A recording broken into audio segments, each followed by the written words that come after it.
don't think it is, and I think that since the court is not convinced either, that it's not a... I don't know if it is or if it isn't. It's perhaps not a prudent inclusion in the alter judgment. Anyway, Mr. Cowell, I understand that your tactical desire is to keep out the language,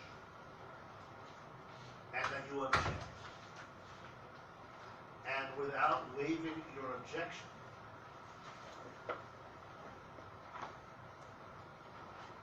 I wish for you to participate.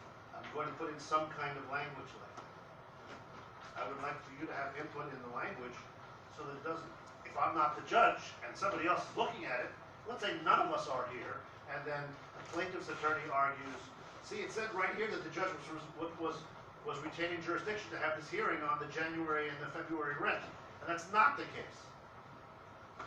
I don't know whether I should or if I shouldn't. So the language should reflect that I'm not taking a position on it.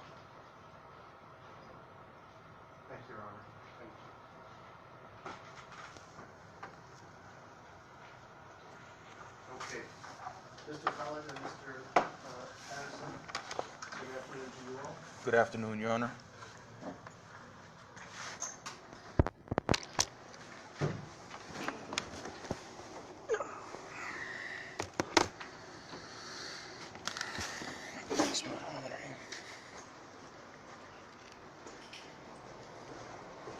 Do you want to use the table since you have that? Yes, please. You can use this table right here.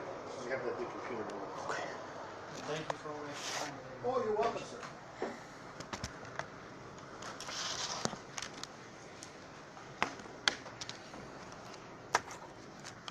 Excuse me. Your Honor, this is for you. Thank you. You're very welcome. Is that the same as this one? Yes. Yes, so I already have.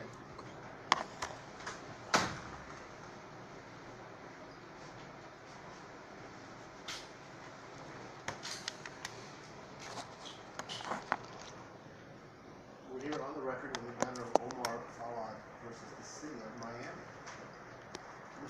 What's your name, sir? Omar Mohsen Ibrahim Fouad, Your Honor. Mr. Fawad, are you representing yourself? Yes, Your Honor. I'm representing the city of Miami. Douglas Harrison on behalf of the city of Miami. Good afternoon to you both. Good afternoon, Your Honor. Mr. Fawad, have you had a chance to speak with each other about what we're trying to accomplish today? Briefly, yes. Okay. What are we trying to accomplish today, Mr. Fawad? Well, today I'd like to present evidence. I'd also like to make it aware, once again, that I'm willing to settle outside of court. But I'd like to give this case the justice it deserves, being that people have lost their lives in the past due to police brutality.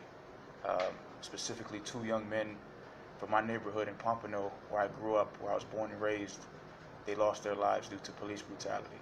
So I feel like this case deserves the justice it deserves before we take the necessary measures to settle outside of court or to settle in court. Okay, and how long does it take? This DVD-ROM rather contains about more than 100 files. Some of them are pictures. Some of them are evidence of. It's going to be pictures of the injuries that I sustained due to the police brutality caused by Officer Ronnie Rodriguez of the City of Miami Police Department. There are files in here that indicate the research that I had to do, all of the difficulties that I experienced to try to bring this case to the attention of the proper people like yourself, Your Honor, and people like the director of the police department here in Miami, Mr. Juan Perez. And how long is it? Excuse me, I'm a little nervous, Your Honor. It's not a film, it just has files. Yes, Your Honor. He does have a video of the incident. I have a video of Officer Ronnie Rodriguez after he, with his 2 fingers, his pointer finger and his middle finger, poked me in the middle of my chest, shoving me backwards. I have a video of him right after he did that, and I specifically started recording him because he did that, and I asked him for his name because I was going to report him for doing that specific thing. Now, also, before he started poking me, immediately after he started poking me in my chest, I raised my hands like this, and I said, "Sir, could you please just call your sergeant?" He then immediately walked away from me, turned his back on me rather, and walked away from me. I then started recording him because of the fact that he started shoving me in my chest after my mom clearly texted me telling me to call the police after I explained to her that my life was being threatened. Officer Ronnie Rodriguez just so happened to be in front of Publix where I was going to buy dinner for myself that night after my life was threatened. Now, I specifically approached Officer Ronnie Rodriguez very respectfully, and I clearly asked him if I may approach him because his back was to me when I approached him. Now, specifically, I asked him if he could help me file a police report and report the matter of my life being threatened. And I also explained to him that I contacted Morgan & Morgan, a law firm that actually reached out to me through Facebook because of videos that I was posting online while I was working at a very dangerous area here in Miami. They sent me messages in regards to unpaid wages, unsafe, unsecure, unhealthy work conditions, and so many different things that they observed from my Facebook page. I hired them in regards to these matters, and shortly after I was threatened to the point where I had to leave my job because threats were being made on my life. Now, specifically, I reached out to my mother because that was my only means of being able to pay my rent. And my mother told me immediately to contact the police, to inform the police of that, which is what I did. And that is when I approached Officer Ronnie Rodriguez. Now, specifically, when I approached Officer Ronnie Rodriguez, he was hesitant to help me, but he did call my mother for me because I specifically told him if he could please call my mom to explain to her how serious this situation is. He called my mom from his cell phone. She didn't answer the phone. Now, specifically, someone pulled up behind him and me. The front of his vehicle, as you can see in the video, was facing the street and was parked somewhat into the street off the sidewalk. Now, he turned around. He had his back to the front of his vehicle and the back to the street, conversating with me. Now, specifically, I was facing the front of his vehicle. Someone pulled up behind him and started recording us talking. And I'm explaining to you this in detail, Your Honor, because I would like for you to know every single detail that happened, and I don't want anybody to try to fabricate the facts. Now, someone pulled up behind him, and in fear for myself and in fear for Officer Ronnie Rodriguez, I said, "Excuse me, are you recording us?" Speaking to the person who pulled up behind him in the vehicle with his phone clearly like this. Not like this, as if he was on a phone call, like this, as if he was recording us. Now, specifically, I said, "Excuse me, sir, are you recording us?" Officer Ronnie Rodriguez immediately turned around and observed the individual, then turned around and looked at me and said, "Hey," with his two fingers, started poking me in my chest, shoving me backwards, said, "Hey, don't tell nobody not to record us." I immediately put my hands in the air and I said, "Sir, could you please just call your sergeant?" He then walked away from me. I then pulled out my cell phone and started recording him, asking him for his name, because I was going to report the fact that he did that. Now, specifically, when he saw me recording him, he then turned around and started acting as if he was concerned.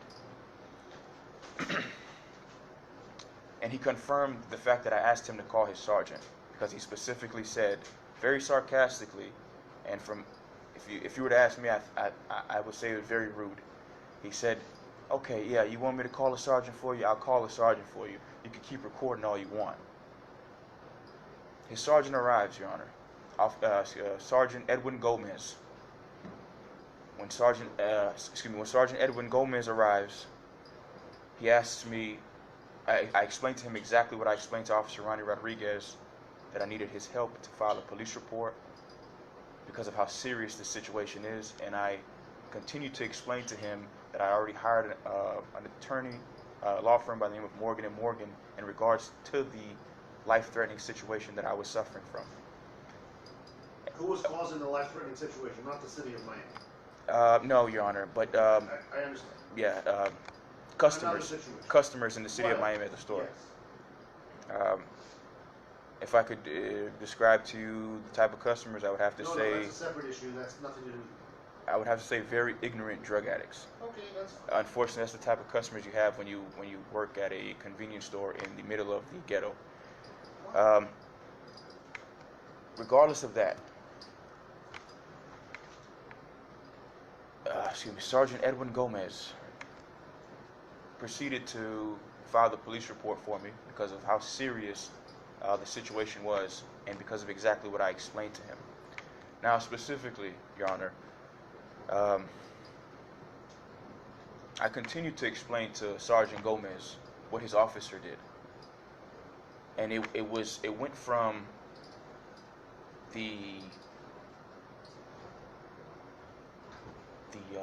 what's the word?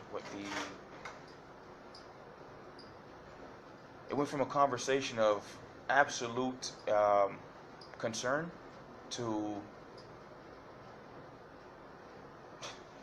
you have 3 seconds to leave. Sir, I really need your help. I'm not trying to be difficult or upset you. I'm Talking to me or talking to to Sergeant Okay. Gomez.